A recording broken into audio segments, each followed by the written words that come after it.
Imagine just flying up in the sky, looking at the wonderful view of the sunset.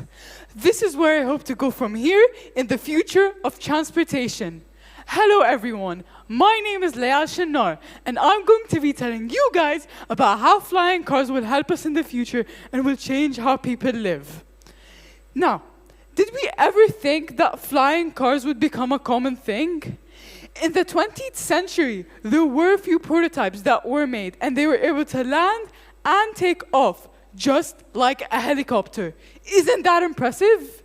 There have been several attempts to create flying cars since the 1940s, but most of the creations have failed due to safety, regulatory, and economic challenges. One of the most famous examples of a failed attempt at a flying car is the Aerocar, which was designed by Moulton Taylor in the 1950s. The flying car that Moulton Taylor invented was famous because of its unique design. Moulton Taylor's flying car could also be driven like a car and fly like an airplane. The car had folding wings which could be removed or added, making the road to air mode simple and efficient. In the future, I'm pretty sure there will be as many flying cars as there are now. Flying above the ground, up to the Burj Khalifa, or maybe even the sun. Well, I prefer not to get to that limit, unless you want to melt. Flying cars are also known as PAVs, which stand for Personal Air Vehicles. They would fly in designated airspaces above the ground. It is likely that regulations would be put in place to ensure safe and efficient operations of flying cars, including flight paths and altitude, as well as specific landing and takeoff areas.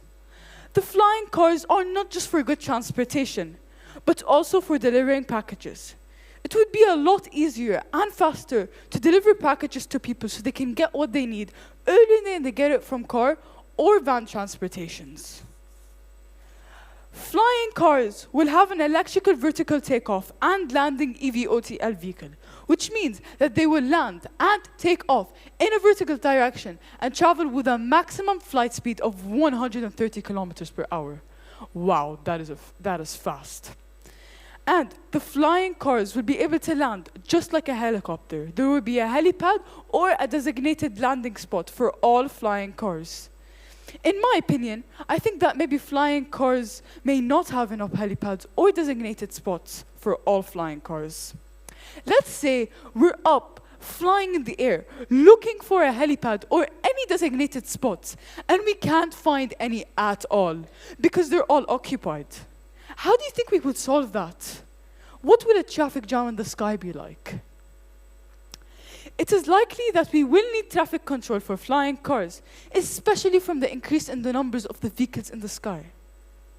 With more vehicles flying in the same airspace, it will be essential to ensure that they are operating safely with each other or other aircrafts in the airspace. Managing traffic for flying cars could be difficult because they will require developments and implementations of new regulations, procedures, and technologies to make sure they are implemented safely and successfully. Did you know that many experts believe that flying cars could help us in the future? It could reduce the negative impacts of urbanization, such as traffic jams and air pollution. Some companies, such as Uber and Airbus, are already working on making flying cars for commercial use. And they could also be used for emergency response and military operations, which means that there will be emergency transports, which will be faster for the people who are injured or have any medical conditions. And military operations, which means that armies wouldn't need to use helicopters and would be able to use flying cars. However, flying cars will not be cheap once they come out. The estimated cost will be around 1 million dirhams. Also, flying cars are now available, but you can't drive them. They're just like a drone. Flying cars will not have a lot of fines in the future, but you also have to be extremely careful with them because they could be a lot more dangerous than actual car accidents. it could have much worse consequences, like causing death, being paralyzed, and much more stuff that could affect people's lives. I'm so excited for flying cars to come out in the future. I think it would be the best experience for me and probably every single one of you out there who is thinking about the future and what new things we will be inventing. Do you think that flying cars will ever exist? Let's take to the skies and find out more about flying cars these following years and check out exactly where we can go from here.